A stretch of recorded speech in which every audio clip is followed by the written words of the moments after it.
Hello everybody, my name is Jenny, I'm 24 years old. I'm so thankful today that I have a testimony and not a tombstone. There was a point though where I woke up every day and was mad, and I didn't know Jesus, but I knew there had to be something greater than me, and I didn't know why he didn't just let me die.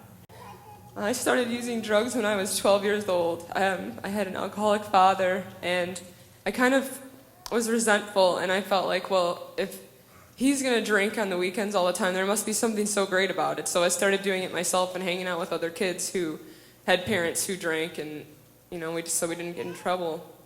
But one of my friends, when I was around 13 years old, invited me to church, like with Rachel. And I didn't really get to know Jesus then, but I got to feel what it was like to be amongst the body and to be in a place of peace and to feel like I belonged. But the fact that I was already doing drugs, I was already smoking marijuana. And I remember I was sitting in church one day, and I knew I needed help outside myself. I knew I needed something. But I was sitting in church one day, and I was high, and I was listening to the pastor, and I just was thinking, how do you know? And doubt just crept in and killed off anything that was trying to grow. I turned away, and for the rest of, I'm 24, so in between then and 2008, I just continued to use drugs, experimental drugs. I really got into the rave and club scene, ecstasy, cocaine, ketamine, all the raver drugs. But it was like there was something inside me that I was trying to fill.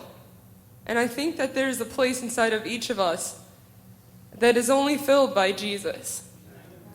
Throughout all this time with all these drugs that I was doing, I knew that I wanted truth, and I knew that I needed a way of life.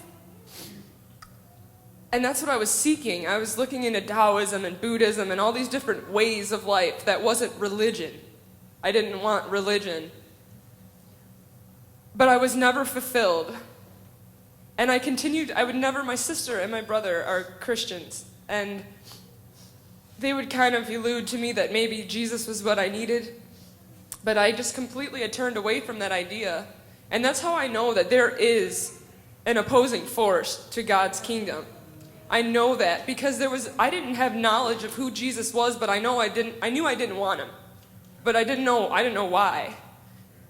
I came to the program in February of 2009, so in March 4th, I will graduate. And it is a really hard program, but I've learned so much of the Word, and I'm so thankful because Jesus Christ is the way, the truth, and the life. And He's everything that I was looking for, and I'm sure that He's everything that everybody else who's out there and lost needs. I'm so thankful for this ministry because without it, I don't know that I would have had. This ministry takes you from where you are and puts you in a safe little non-worldly hub. There's no influence to have to hurry up and get money or get this. There's no worldly influence. You have nothing to worry about besides your relationship with God and seeking Him. And it says in His Word that if you seek Him, that He will be found by you. And it's so awesome. I'm so thankful today to stand before you and have a testimony and to say that I'm a Christian. And that when I didn't want to be myself anymore and I was so desperate and I woke up and I didn't want to live anymore, that this whole time that God has this plan of salvation, this plan that's written in the Bible that talks all about how you can be born again, that you don't have to live for yourself and be just so depressed anymore. And I'm so glad that I can live for Christ today and not for myself anymore. Thanks.